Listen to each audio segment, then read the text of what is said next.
So Yeah. being able to just have that self-awareness piece of like, oh, this is what usually helps me right now, Yep.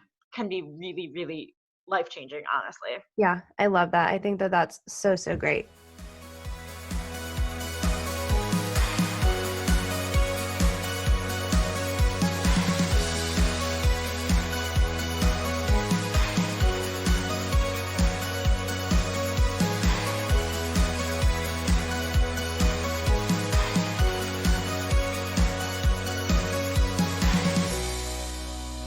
Hey guys, thanks for listening to this episode of I Got You Girl. I'm so excited for today's episode. Like I posted about on my Instagram story, if you saw that, I am going to be interviewing and having a conversation with Maryellen. She is a licensed mental health therapist. Is that the correct title? You got it. And we're going to be talking about anxiety and depression, and especially in the middle of a pandemic and everything going on with COVID. And so I'm really excited to answer a few of your questions and just hear more from her. So I'm going to let her introduce herself. Thanks so much. So I am a licensed mental health therapist. I own a mental health therapy practice. I live in upstate New York. So I own a mental health therapy practice, and I have been getting lots of questions, especially like almost a year ago now, which is crazy, when, shutdown first started happening and everyone was coming to me being like, oh my gosh, am I crazy? I'm like, no, you're not crazy.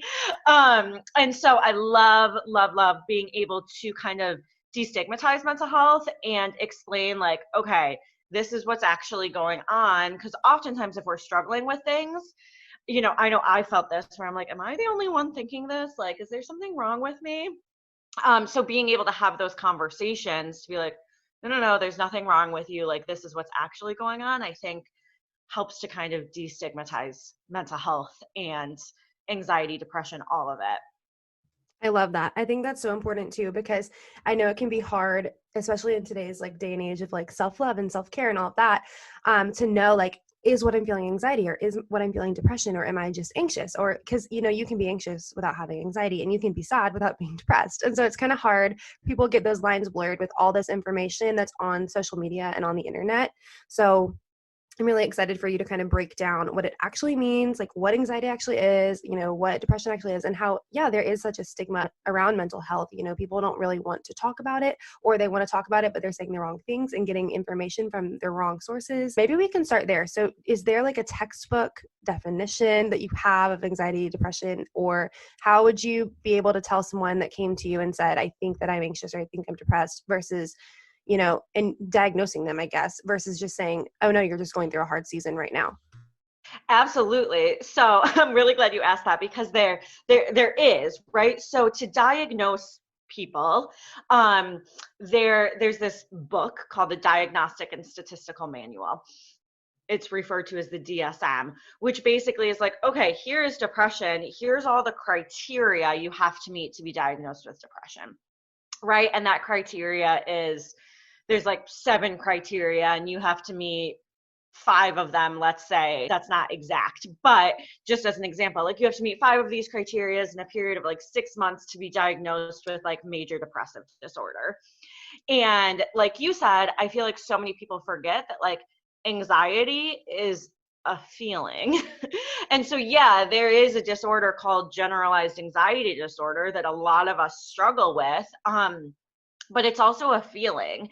And frankly, like back in March when COVID first hit the United States, if you weren't feeling anxiety, that was kind of weird, right? It's like, are you living under a rock? Like, of course we're all feeling this. Exactly.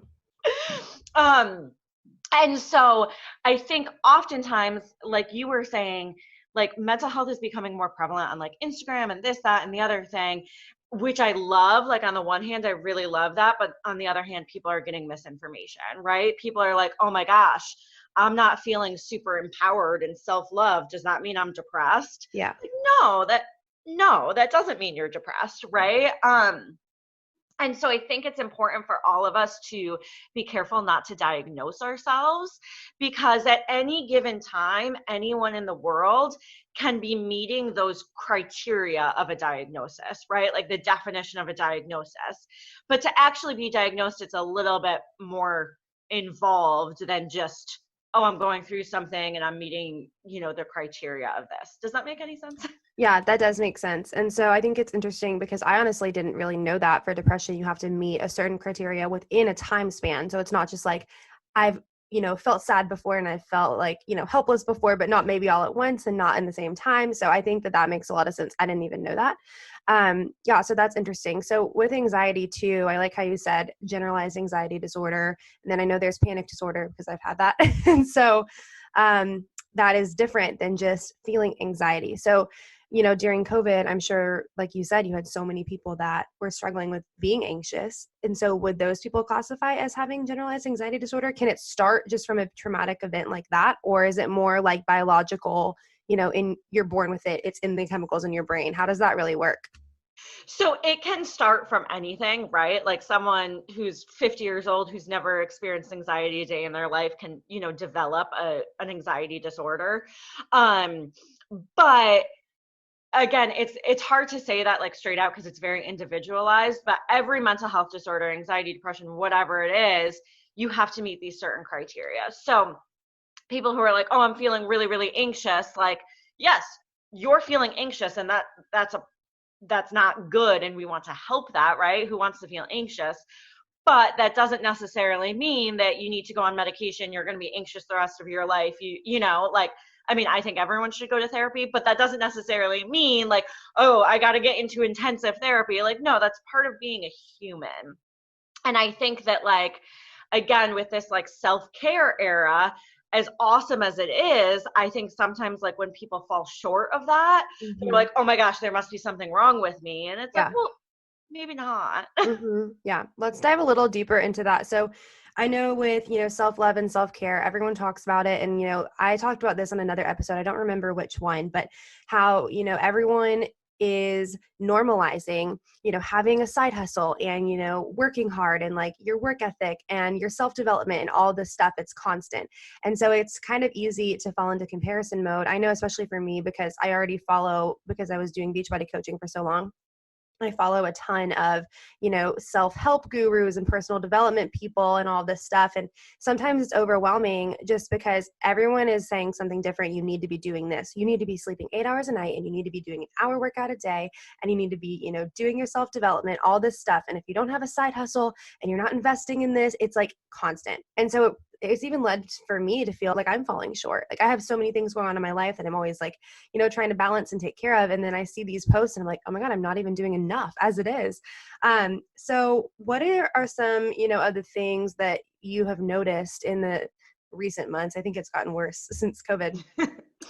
But what are some of the things like the posts or, the call to actions that people have really struggled with? And how do you, if someone came to you and said, I feel like I'm falling short, I feel like I'm not, doing enough because of this whole self-empowering movement, what advice would you give that person? Absolutely. And like I am the same way on Instagram. I follow lots of personal development and self-help and all of that. And it's good messages, like it's great messages, but like you were saying, like it has created this feeling of like guilt if we're not doing it all. Like I've fallen into it too. Somebody asked me recently, like the best like self-development book I've read recently. And I'm like, I haven't. And they're like, what? You're a therapist. Why haven't you? And I'm like, Yeah. I didn't want to. Mm-hmm.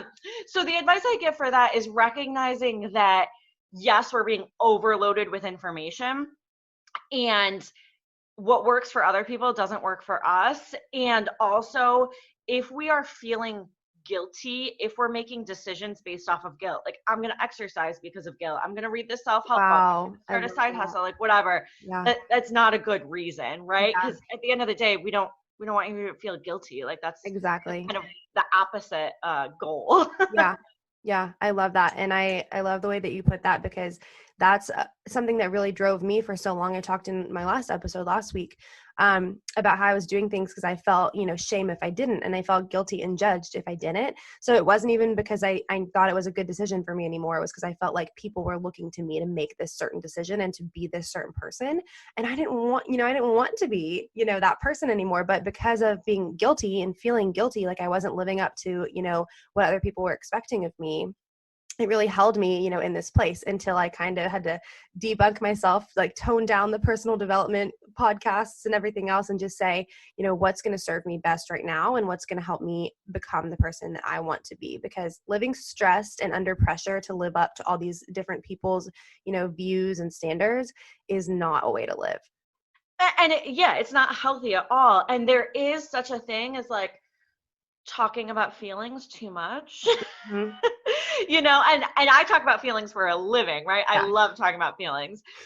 But I get in times where I'm like, oh my gosh, I'm just like talking about this, I'm thinking about this, and I need to, just like talk about the weather and, yeah I think and not too do that. I completely understand that. And I think that there's also in the self-love, whatever movement, is a lot of like, you need to understand your toxic traits and you need to figure out your, your past and all this stuff. It's always like this drive and this push from these different accounts that at least I have followed.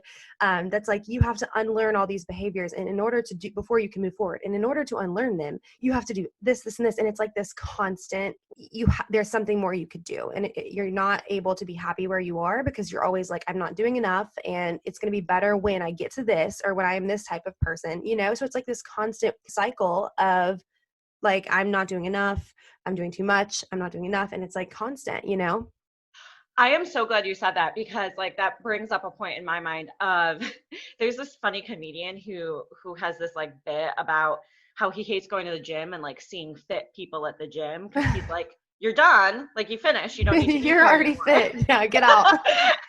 And I think about that all the time with this like self-love era, because it puts this pressure on us and this guilt on us to be like, I have to do this, I have to do this. At the end of the day, like, it's not a destination. Yeah. And yes, I want us all to feel in love with ourselves all the time, but that's not realistic. Like, we're humans, and, putting guilt or shame or whatever it may be on us when we're not feeling that sucks, and that's going to increase anxiety and depression.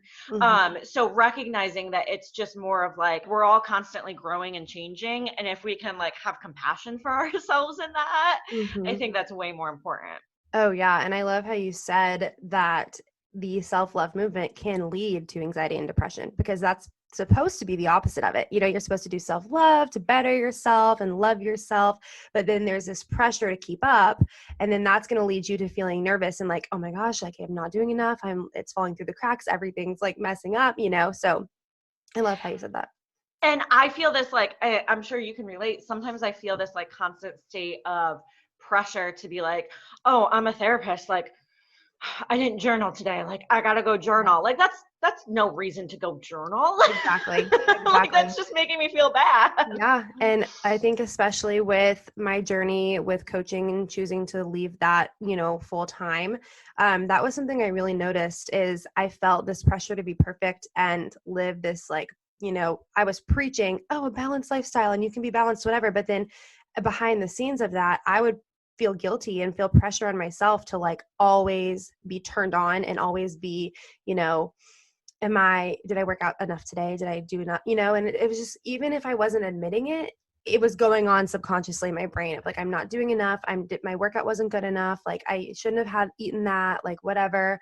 I'm leaning too much into like my cravings. Like I need to get back on track, like constantly. So I stopped really thinking of myself as like a person that has, a life and like can make decisions that like feel good for me, into being like a robot of like, I felt like I had to live up to this perfect on paper version of a coach. And if I didn't, then like I was a failure, Oh, that sucks. Yeah, it did. It really was hard. And even now, I mean, it's been like about a month now, maybe 2, but it's still hard sometimes because that's like hardwired into my brain. For after 3 years, it was like work out every day, eat healthy, like all this stuff. And although I said it was like about balance and all that, which is true, but as the leader of that, I'm preaching to these girls to be balanced, to live a balanced lifestyle. That's what I'm teaching them. But I felt like as the leader, I had to step it up a notch, like be a little bit stricter with myself, be a little bit, work out a little harder. It was just a lot of pressure, and it still is sometimes because it's like hardwired in my brain, like especially sharing everything on social media, because as a coach, you have to be sharing all the time. It's kind of like influencer meets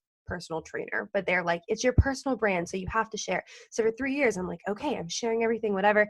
And then the day that I said I wasn't coaching full time anymore, and I was like, I don't have to post. I don't have to post today. I don't have to post what I'm doing all day. It was like this freedom, but it's still like a gut reaction, right? Because I did it for so long.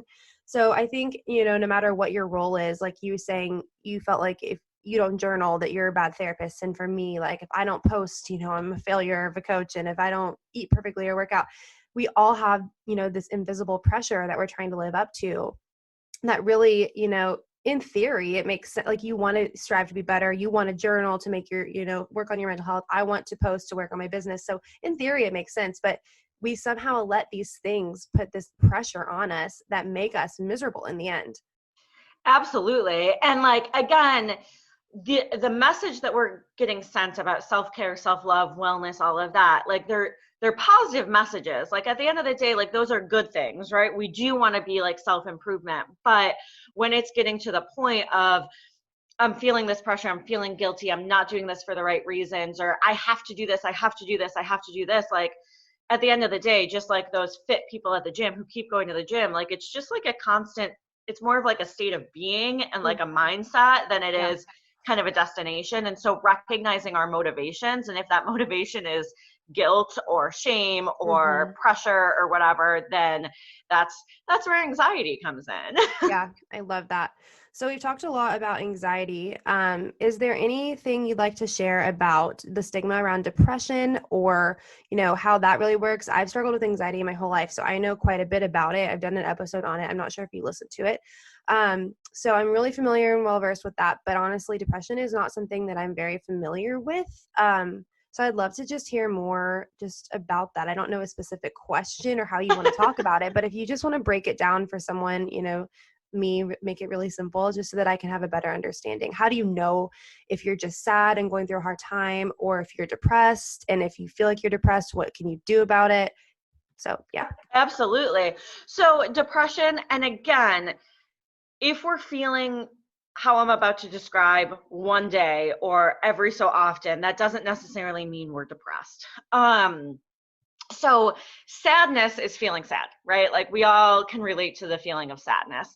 Depression, like the best way to describe it is depression is more of like an empty feeling, a lack of motivation and a lack of drive. So a lot of people that I work with who are experiencing depression often describe it as, I just didn't care, right? Like I actually had a client the other day who told me, I couldn't even start a new TV show because I didn't want to put the effort in to pay attention enough to get to know new characters. Right? Like watching TV shouldn't be putting effort in. So like that shows like she just like didn't care and is just like low motivation, like thoughts of, you know what, I really could lay in bed all day and not have a problem with that, right? Like that is more of depression. And again, we're living in a pandemic. So are there going to be days where we want to like not get out of our pajamas all day? Yeah, that doesn't necessarily mean we're depressed. But when it gets to the point of like apathy, and that is kind of a scary feeling, honestly. And that is when, reaching out for support is really important. But it's kind of crazy because that's also, we're feeling like a lack of motivation, apathy. So that's also like the hardest time to reach out for support, so it's this weird, I can't think of the word I want to use, but like, it's this weird position that we're in of like, okay, these are the signs of this is a little bit more than like a rut. But it's hard to reach out because, I don't even have the motivation to start a new Netflix show. How am I going to have the motivation to reach out to anyone for help? Yeah, that's super interesting. And that's hard for your client. So I'm glad that you're working with her and hopefully able to help her through. But that's definitely really interesting to me because like I said, I feel like sometimes people expect anxiety and depression to go together, but they don't always have to. It sounds like, and at least from my experience, because I'm like been anxious since I came out of the womb, I think. But depression is not something, that I've struggled with. So I never really understood, but that does make sense to make the difference between I'm sad, I just want to stay in my pajamas today, I don't feel like doing anything, versus I literally don't want to get out of bed and face life at all because I just don't care the consequences of not showing up to work or not, doing what I need to do, all of Exactly, that. exactly. And often depression is seen as either like sleeping a lot more or sleeping a lot less.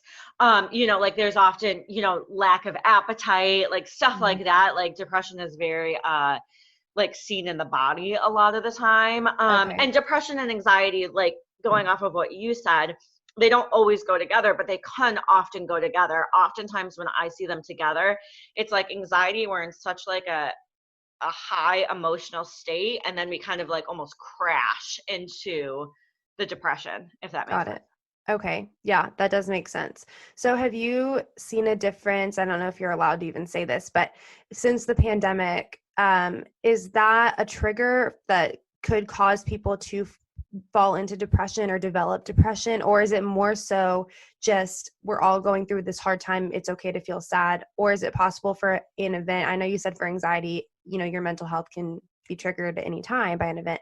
Is depression the same way? Absolutely. There's definitely, I mean, obviously there's an increase in just like sadness and lack of motivation because of the pandemic, but there's definitely an increase in depression levels, right? Because a lot of people can't leave their house, they can't see their families.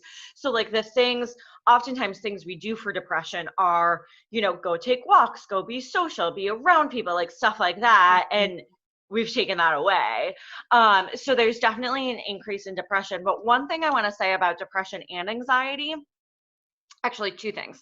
First of all, I see so many people that get so worried, like, am I anxious? Do I have depression? These aren't necessarily things that you have for the rest of your life, right?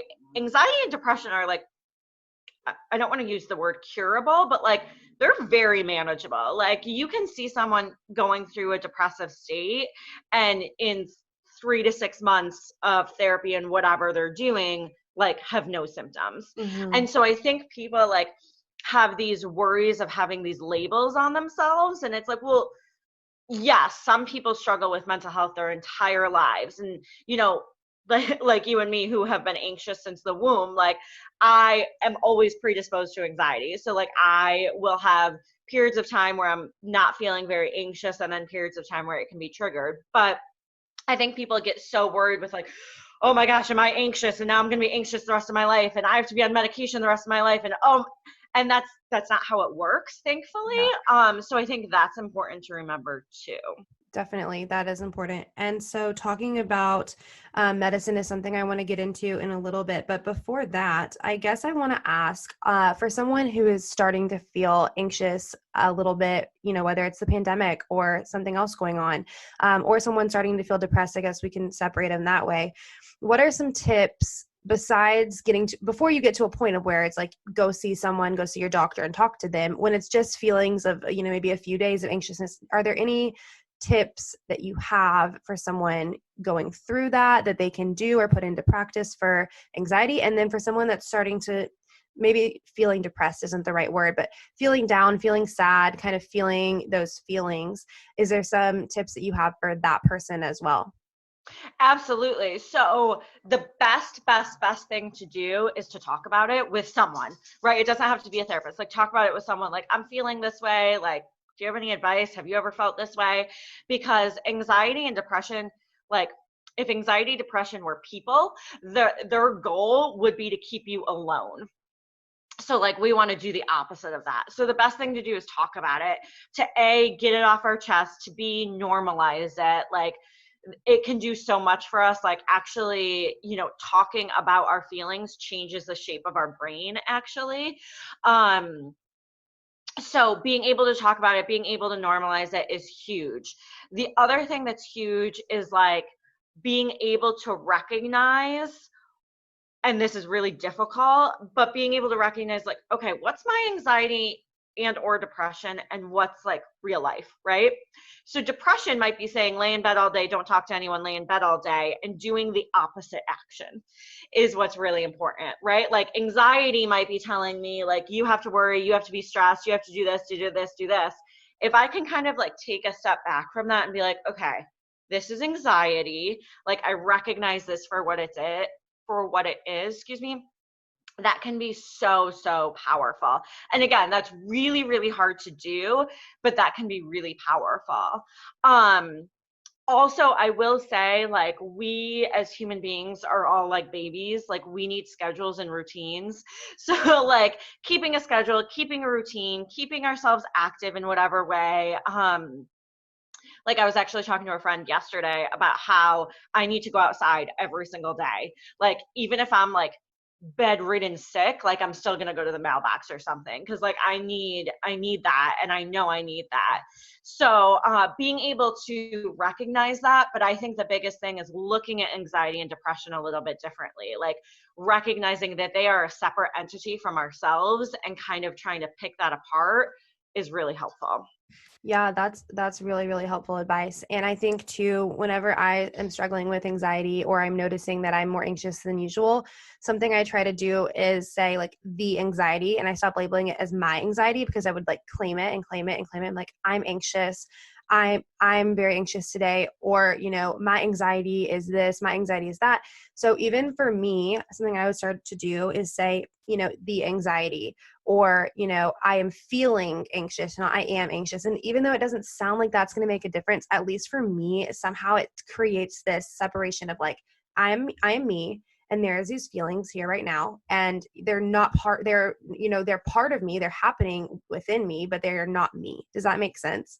That is huge. I'm Yeah. so glad you said that, because that's huge, because I do that with all my clients.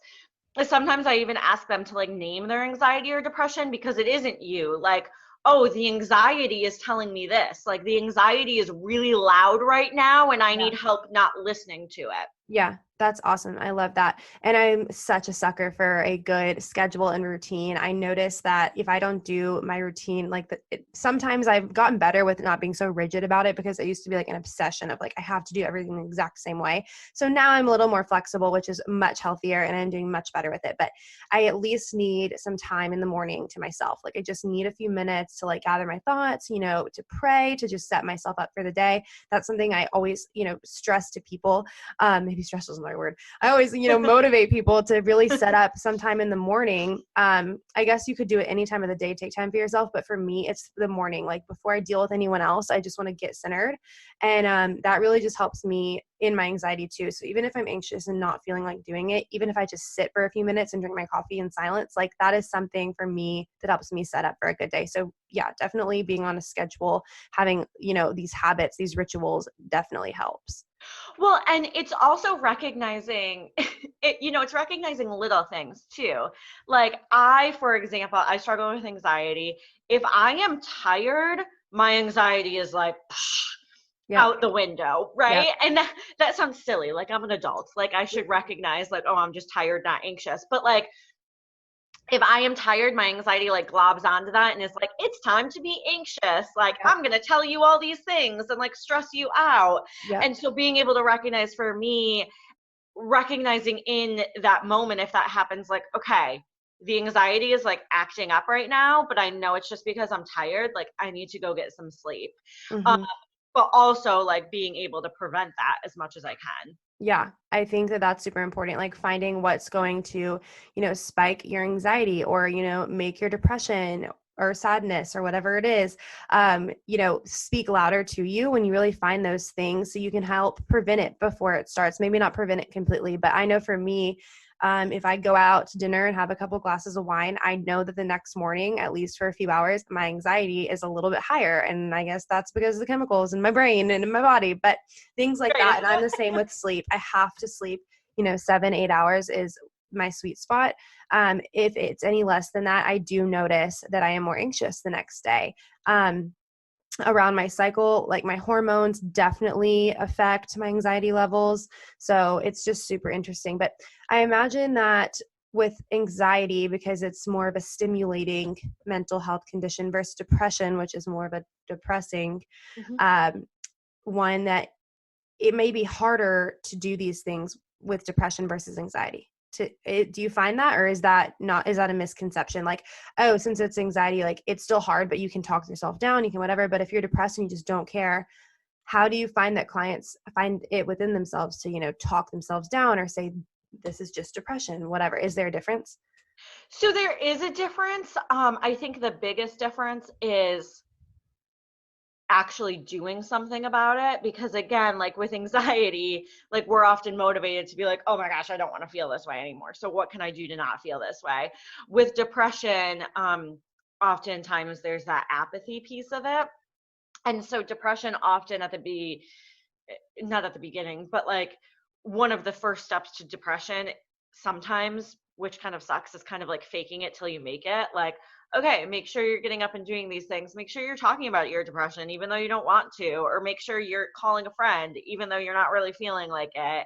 And like kind of increasing some of that motivation in that way. So yeah, it is a little bit different in that way, but it's the same. It's similar in the way of like depression and anxiety are both separate entities. And so being able to look at them as that way is like, my depression is telling me that I should isolate and stay alone, but like I should probably do the opposite of that. Yeah, I love that. That's great. And so now that we've kind of talked about what anxiety and depression are, some tips that we can, use for them before obviously, reaching out for help. What is something about the self-empowerment, self-love, you know, time of our century, of our generation, that you like and that you believe is a good thing? And what are some ways that we can kind of sort through the pieces of the self-love, self-empowerment movement to take away and to, start doing in our own lives, versus when we can just say, okay, I don't need to force myself to be guilty or shameful, if I don't do this? Absolutely. So one of the biggest things I love is the increase in self-awareness, because a lot of that is what I talk about all day, right? Like I was just talking about being aware of what the anxiety and depression is and what you are, being aware of your triggers, being aware, I'm aware that when I'm tired, I'm going to be more anxious, right? So the fact that this like self-improvement culture is encouraging that is so, so, so vital, because that self-awareness is the key. I think how we can interpret it a little bit differently is, yes, we don't want, my goal is not for us to feel anxious or depressed, but like there's some days where I'm just kind of like, I'm having a day. I need a little extra support today. I need a little extra alone time today. I need whatever it may be, a little extra sleep today, whatever it is. And recognizing that, like, that's okay. Recognizing that if I don't journal in the morning, I don't need to feel anxious about that. Like, let me just find something else that will work, if that makes any sense. Completely. And I think self-awareness, that's something that's so important to me that I've really learned within the past few years of my life, is really listening to my thoughts and understanding that my thoughts are not always telling me the truth. Whether I'm feeling anxious or whether I'm feeling sad, or even when I'm feeling angry, especially when I'm feeling angry, because I can get, short-tempered and snappy. And so really just listening to what I'm telling myself and trying to find, what's really behind this. Why am I really feeling and thinking this way has just been so huge, because your brain's always making up a story to tell you, all the time. All the And time. trying to piece things together, even if it doesn't make sense, and making you jump to, a conclusion that may not even be the truth. And so really just listening to what you're telling yourself. I'm not always the best at it, but like taking a few minutes, whether you're anxious or sad or mad, to really respond or react to anything, is huge, is so huge. And so self-awareness is something from the self-love, whatever, that I totally have taken away as well. Well, and this is what I tell people about self-care.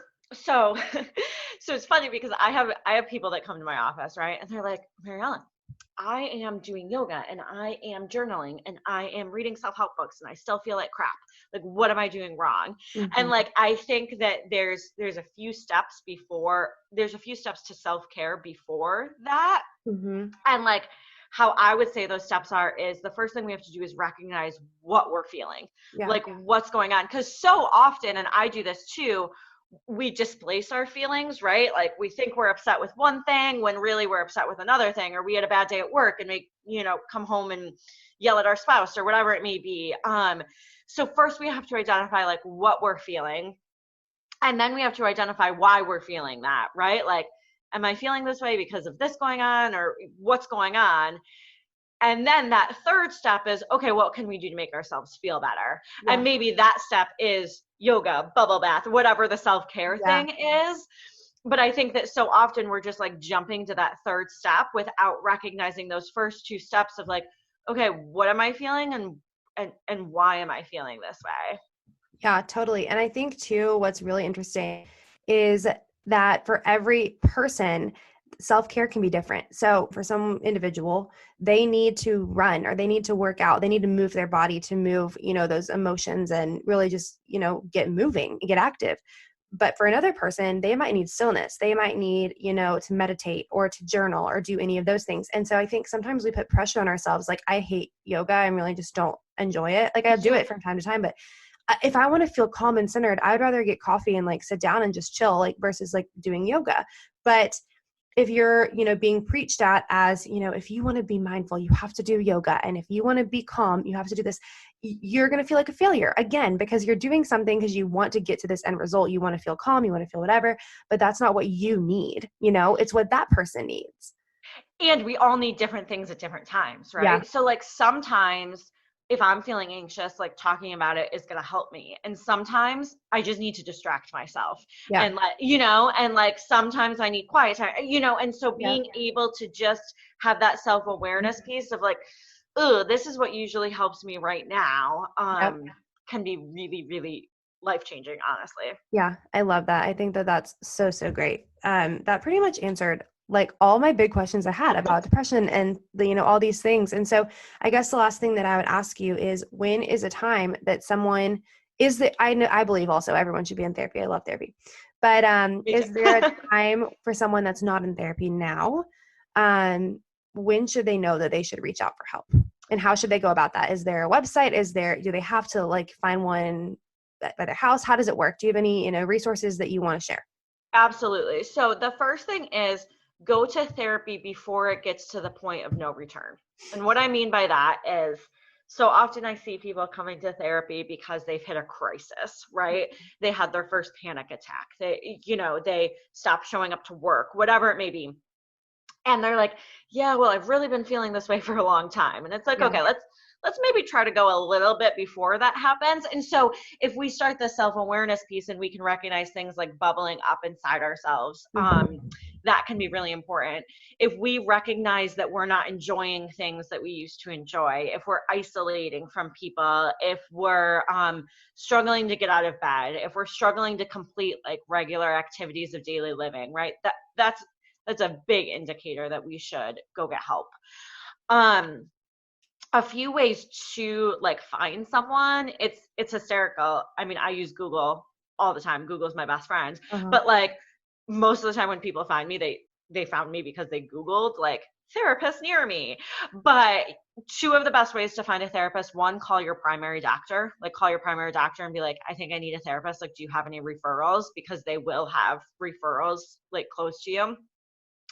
The second way is there's this website called psychologytoday.com, and psychologytoday.com, you put in your zip code and it like pops up with a list of all the therapists near you, and like there's little pictures of the therapists and little descriptions, and like it's totally okay to judge a book by the cover and like pick a therapist based on their picture or, their funny Mhm. description or whatever.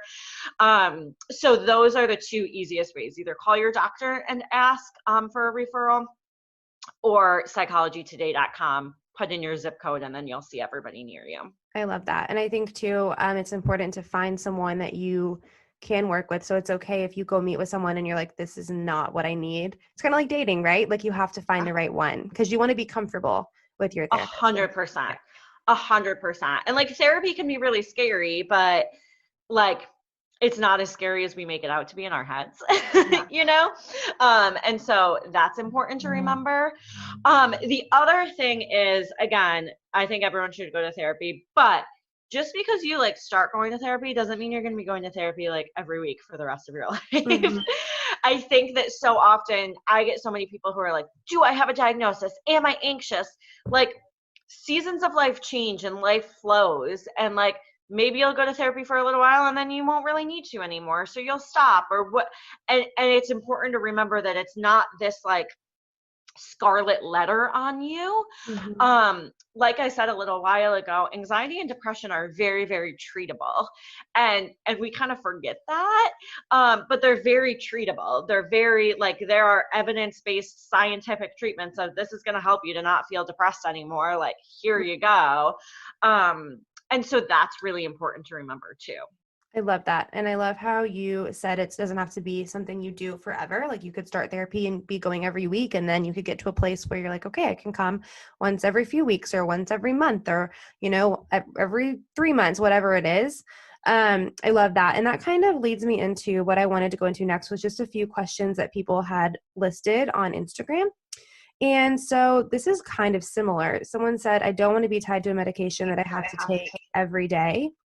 And someone said, if anxiety medication keeps me balanced, should I plan to be on this for life? So what is kind of your short answer for those besides talking to whoever's prescribing them the medicine? Yes, obviously talk to whoever's prescribing it to you. I like to say that medication for anxiety and depression often take the edge off, right? So like if we're really, really deep into it, right? Anxiety and depression medication can help us get to a point where we can then work on it, right? They say that anxiety and depression medication help about 50% of the way. And then like therapy and stuff like that helps the other 50%. Does that mean we are going to be on anxiety and depression medication the rest of our life? No. Does it mean that we should just stop taking it without talking to our doctor? Absolutely not. Absolutely not. Sometimes there can be like some withdrawal effects of certain medications. And it's like a shock to our system, right? Like if we've been giving our system something every single day and then we just stop it, like that's a shock to our system. The other thing is, especially as women, like our hormones change a lot. So I know a lot of women who have been on anxiety medication for like 10 years, they have a baby, and then they're like, I feel like a ton better. I don't need to have it because having a baby, like, obviously changes hormones and stuff like that. So as women, like, that changes very frequently. If you don't want to be on medication, then it's important to talk to whoever is prescribing it to you about, okay, could we wean off of it, right? Mhm. Could we maybe go down to like a lower dose, or could I maybe do this or that or the other thing? That being said, like medication is also okay. Like it exists for a reason. And Yeah. anxiety and depression, as much as we kind of hate to admit it, like it's a chemical imbalance in our brains. And like sometimes we need a little help with those chemicals to, Yeah. rebalance themselves. Hmm. So does it mean we'll have to be on it forever? No. Does it mean that we should always have a goal of like, let me get off this medication? Like I have a slow thyroid. I'm going to be on thyroid medication the rest of my life to make my thyroid work faster.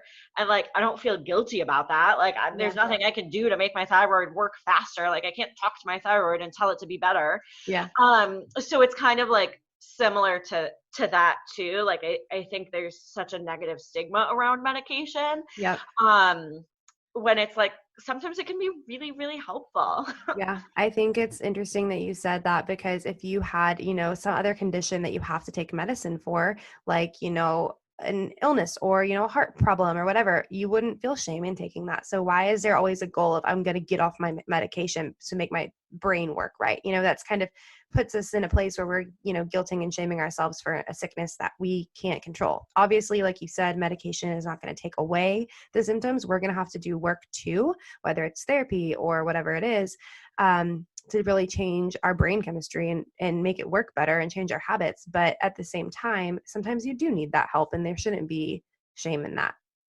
So I love that. Well, and I'll share, I'm a therapist, right? I know all the things to do, and I do all the things most of the time. I take anxiety medication Mm-hmm. because there's a genetic component to anxiety.